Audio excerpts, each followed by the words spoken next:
Selamat welcome. As promised, I'm bringing you today an amalgam deck list which combines the last Pro Tour Amsterdam result for all of the Zen decks in the top 8, which there are 3, and my own deck list for a bit of comparison to see how well my deck list compared to those of the pros that made it all the way to the top 8. So, how I'm going to do this is quite simple.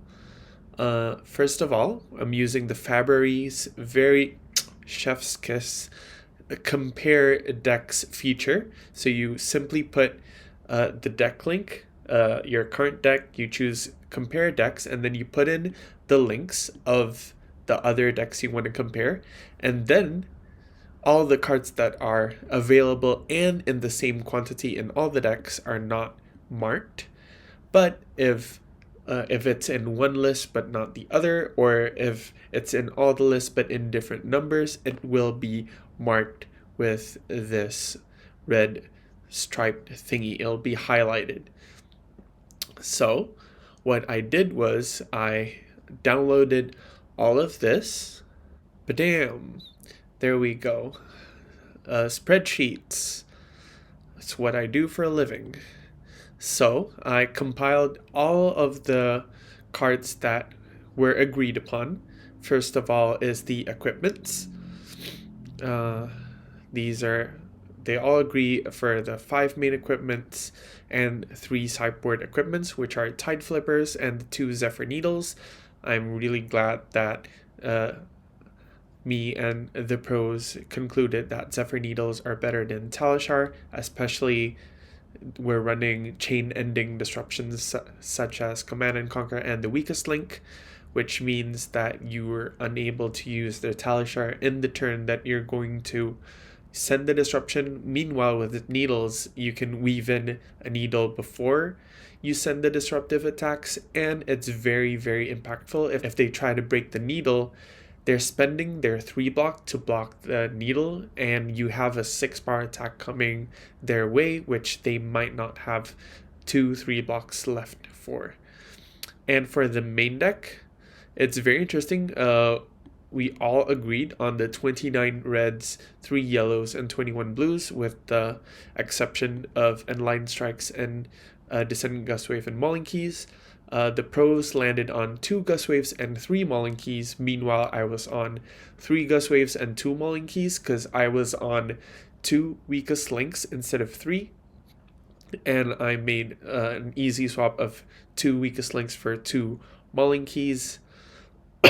Meanwhile, the pros were either on 3 disruptive attacks, so they want 3 Mauling Keys to be swapped with, and Descendant Gustwave is also lower power level. I think that's what they concluded with, so I'm going with the pros here with the 2-3 split instead of a 3-2, and the other caveat was the Enlightened Strike. Everyone was in agreement except for Tom Tydek, who was only on 1 Enlightened Strike because he was also on Bettering Thorns. But everything else was agreed upon. And the blues as well. The 3 yellows are obviously Art of War. 21 blues, we need 7 blues that were not in agreement. Let's see for the list that's not in agreement. So we need the arcane equipment. There was a choice of 5 equipments to choose from, it ranging from AB2 Spell Void 1 all the way to AB3 plus links and AB2 Spell Void 2. Since these two are on the exact same things, you see there's only 3 items here because the Tide Flippers was already in agreement. So they only need to choose 3 items from here, unless you want to run the pouncing links as well, such as pudding. And so I separated into the crappy blues and then sideboard cards. Let's, since looking at spreadsheets might not be as exciting for everyone, I'm going to go ahead and swap over to the Fabrary view. Ta-da! This is the Fabrary that I made, the amalgam list. So it has all of the stuff in here. Well, how we're going to see it is is the Everyone Agrees. The Everyone Agrees is the 5 base equipments, the 53 card main deck that you can see. It's all the usual suspects. Command and Conquers are in the main board and not in the sideboard like I was putting it. So I'm going to go ahead and converge with the pro's decision to put it in the main board. Same with Aurora's list. And for the blues, you have all 9 transcends, 3 harmonies, and 3 levels. And yellows obviously are 4. So that's what everyone agreed upon, and sideboard equipments of 2 needles and 1 tide flippers. Let's go ahead to see where everyone starts differing. Okay, let's start with a simpler one, dealing with arcane. Here we go. There's a selection of 1, 2, 3, 4, 5, 6, and you need to choose between 4 to 5, because you either want AB3 or a combination between AB and Spell Void. And in putting Tam's case, if you want to put extra respect for the Kanos and the other arcane matchups that you might encounter, especially going into the Rosetta meta, you might want to bring in Mass of the Pouncing Lynx. So the options are for AB that you have Arcane Lantern, Null Rune Gloves. We're not going to mention Tide Flippers because everyone's on agreement, so we're running at least AB1. But you want to have a baseline of either AB3, AB2 Spell Void 2, or AB3 Spell Void 1 in any combination. How you could achieve AB3 Spell Void 1 is you would run Lantern, Gloves, Flippers, and then you would have the Spell Fray Tiara. The usual AB2 Spell Void 2 is running Flippers, Lantern, and the 2 Spell Frays. So those are the options. You can consider mixing and matching the slots between the AB and the Spell Void. But as you can see, we're not cutting Kasaya, since Kasaya provides resources and can generate a Zen state, which is beneficial against arcane since you want resources to pay for the barriers, and creating a Zen state prevents an extra arcane damage. So that's it for the dealing with arcane section.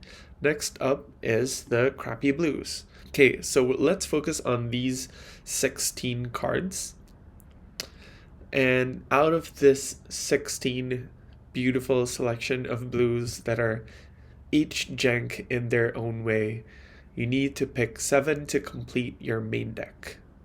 I'm not putting in Snags and Warmongers here, since technically they are blues, but they're used for sideboard purposes and usually don't conflate the main board streamlined blues that you want for general purposes versus something that's very targeted or niche or only for certain matchups. The thing that a lot of people agreed upon was Orihan.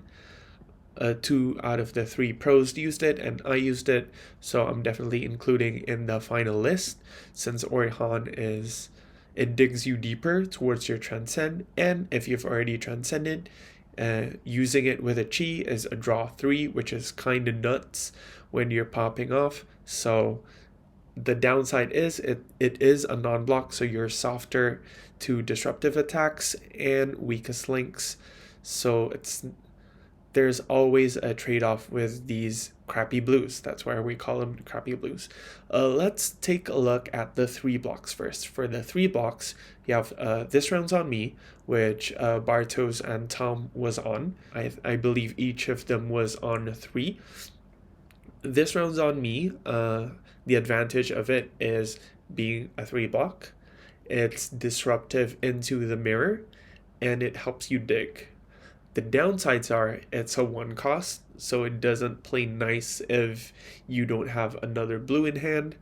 Pitching a red to play a This Round's on Me just feels like card disadvantage. And sometimes giving the opponent extra cards is more detrimental than it is good. Lastly, sometimes you just draw bricks, or whatever you drew did not help you, and you just gave your opponent an extra card for almost free. And next up is Tiger Form Incantation. This card has the lowest ceiling out of all the other cards, since it's again also a 1 cost. The upside is it's a 3 block.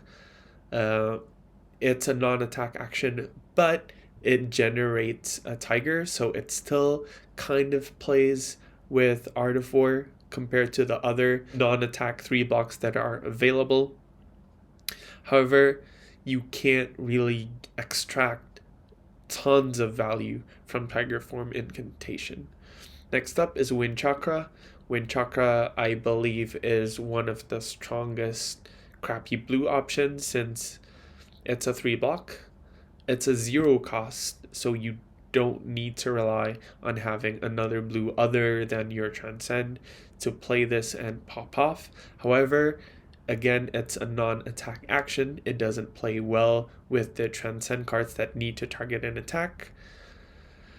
But again, it can generate up to 3 value, which is really, really nice for a blue. So it pitches for 3, it can be a +3 attack, and it can block for 3, and it plays well with most of the cards since it's a 0 cost, and it pairs even better if you have Orhan. Orhan loves 0 cost Transcend enablers.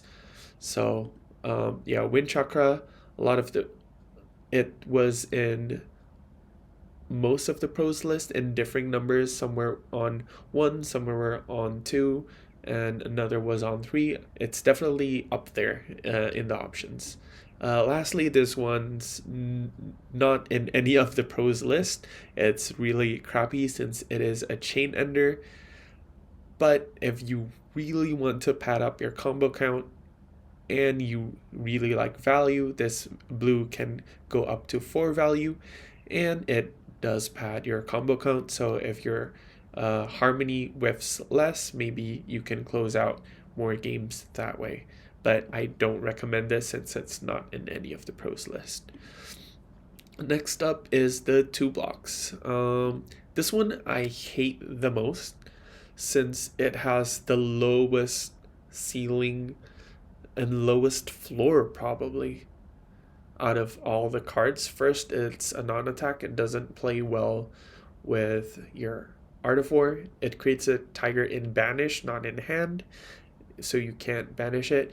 You can still transcend with the transcend that targets an attack, since you can play your predatory streak, you get the tiger, and then you attack with the tiger, and then you target it with your path will travel, drop in the ocean, or a grain that tips the scale.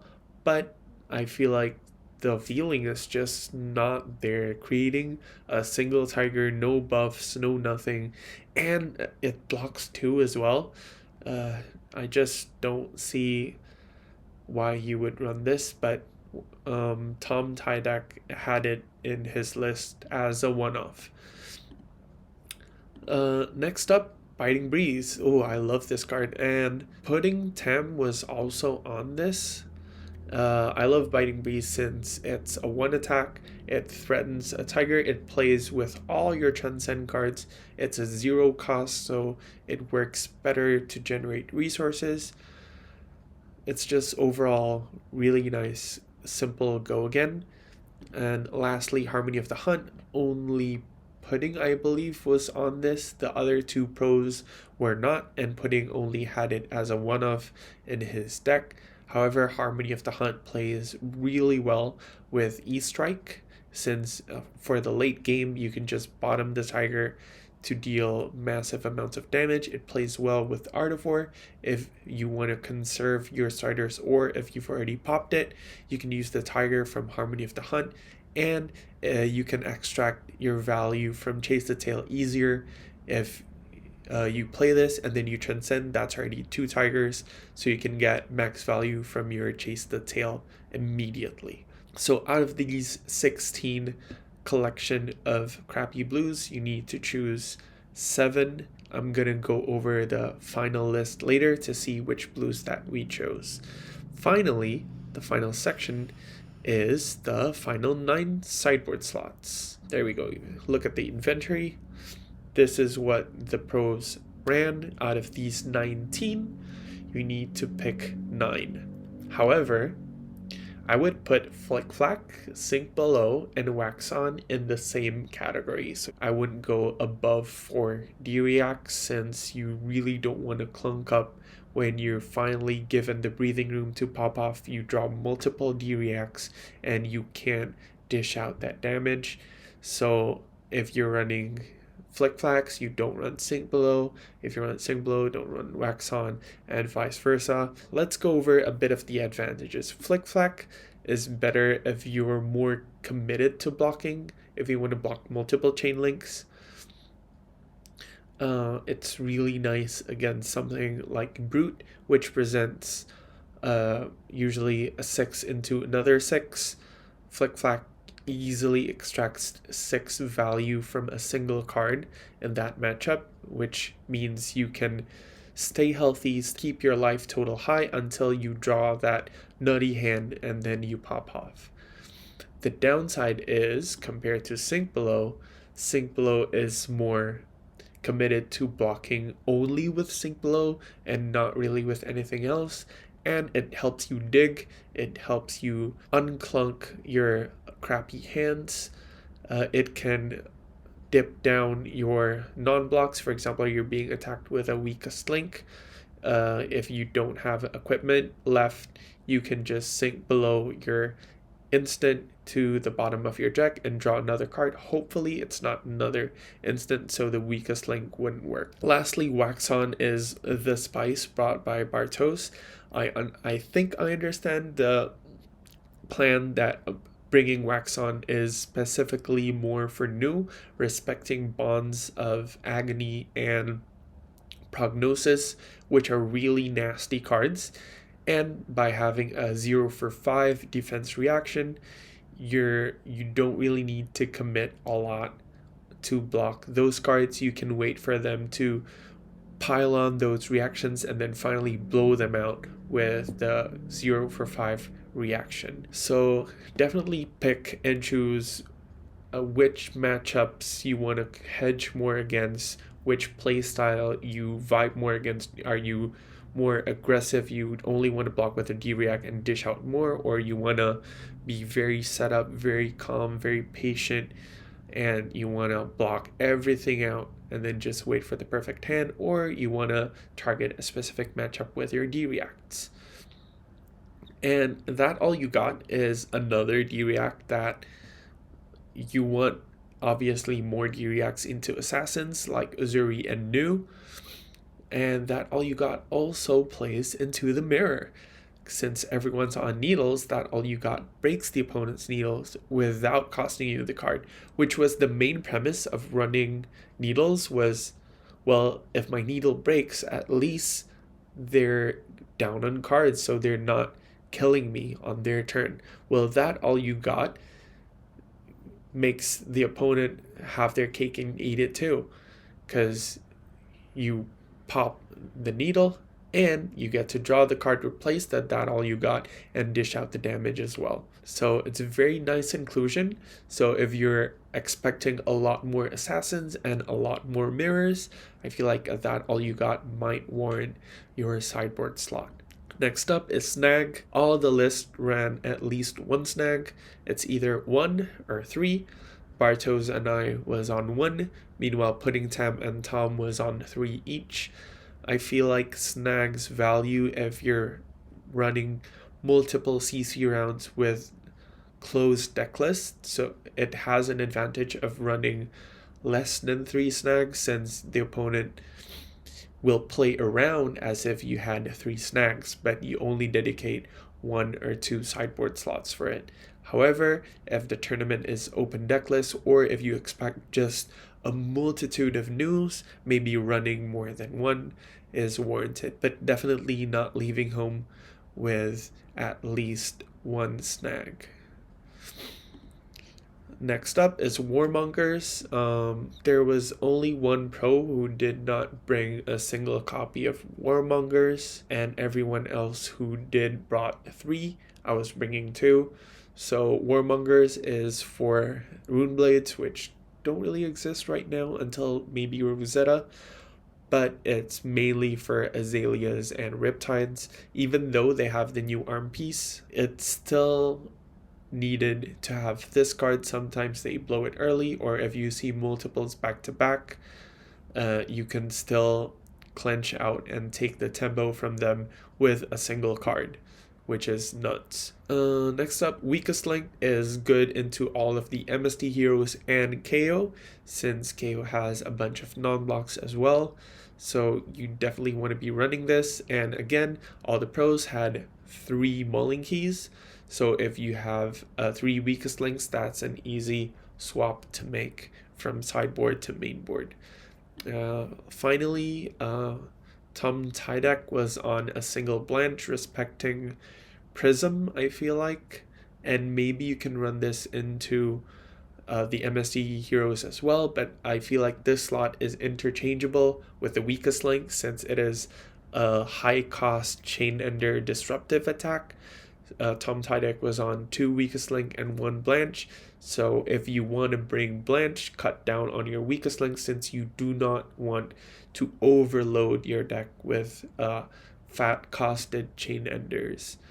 But definitely, if you respect Prism, you have tons of Prism in your area, Blanche is a real killer card, since it stops their go again. That's it for the inventory. So a lot of tech choices to choose from, but it's pretty consolidated. Usually sideboard slots are way more open, since the meta is kind of tight right now. It's only a few heroes on the top. You can quite target your sideboard depending on which matchup you respect and you want to give your slots to. That was a lot. However, this deck is at 101 cards, which is not a legal deck. However, luckily I've already made the final list. So based on the numbers that the pros ran, I ordered it based on most usage by more people to the least used. For example, Blanche, only 1 copy in the 4 decks. We're gonna base our usage off of that. And for example, the weapons for Arcane, since 2 of them were on AB2 SV2 and I was on AB2 SV1, it's quite similar. It's easier that I'm going to consolidate the list to an AB2 SV2. And for the crappy blues as well, you have 7. Bartos was on a 1-3-3 split, Biting Breeze, Chakra in this round. Tom was on 1-2-3-1, Orihan, Chakra, Trom, and Predatory. Pudding was on the most spread out. It's 1 Orihan, 3 Biting, 1 Wind Chakra, 1 Harmony of the Hunt, and 1 Tiger Form Incantation. And I was on a 1-2-3-1 split between Orihan, Biting Breeze, Harmony of the Hunt, and Winds of Eternity. So we've consolidated the list. The crappy blues that I chose were 2 Biting Breeze, 1 Orihan, 2 Wind Chakra, and 1 of each for Harmony of the Hunt and Tiger Form Incantation. Why I did not go with 2 of any of them and I didn't go with Trom is kind of personal preference, although Trom was in 2 of the pros list. However, I just despise using Trom. I refuse to use it. So if you want to go with the more pro-oriented build, you can swap these 2 cards with 2 Troms. However, I'm using the split of 1 and 1 since both create tigers, but I want to keep the number of 3 blocks in the deck at 30. So if I was on 2 Harmony of the Hunts, I would be on only 29 3 blocks, which I want a good amount of 3 blocks, since the mirror, you need to block out CNC and Weakest Link, and against assassins you have all the 6 power shenanigans. Also, you want a number of 3 blocks to pop the opponent's needles. For the sideboard, we landed on the AB2 SV2, Arcane Lantern, Flippers, and the 2 spell phrase. And for the final slot, I I had to go with my buddy, my best boy, Pudding Tam. I respect the guy, he's my hero. Watching him live at the Pro Tour Phuket, I was on Katsu, he was on Katsu, he was on the top tables. I was just right there on the edge. I was already in day 2, but nowhere near Pudding Tam's performance. So he's my idol. So I'm gonna go with him for the D-React, since I value the plan of blocking out, waiting for the best hand to pop off, and Flick Flack fits into that game plan the best. However, if you want to blow out people with one card, or you want to cycle faster, Sync Belows and Wax Ons are also neat choices, and That All You Gots are also good considerations. And finally, we landed on 2 weakest links, 2 snags, and 2 warmongers. Since, again, this is an amalgam list, if there's a 1, 2, 3 copy, you average it out, you're going to get 2. Maybe you can go to 3 weakest link and 1 snag, but you want to respect New more with snags, since you really don't want to get blown out by that Bonds of Agony. Finally, these are all the rest of the cards that we did not choose from the amalgam list. I will be posting this amalgam final list in the description down below, and you can try it out for yourself and tell me if the combination of these pros decks generated a deck that is cohesive, or if it's a bit all over the place, since it's a mishmash of 3-4 persons different thoughts. That's it for today's video. Thank you very much for watching, and as always, don't forget to like and subscribe if you haven't. That's the best way you can support me and generating more Flesh and Blood content in your video feed. Sampai goodbye.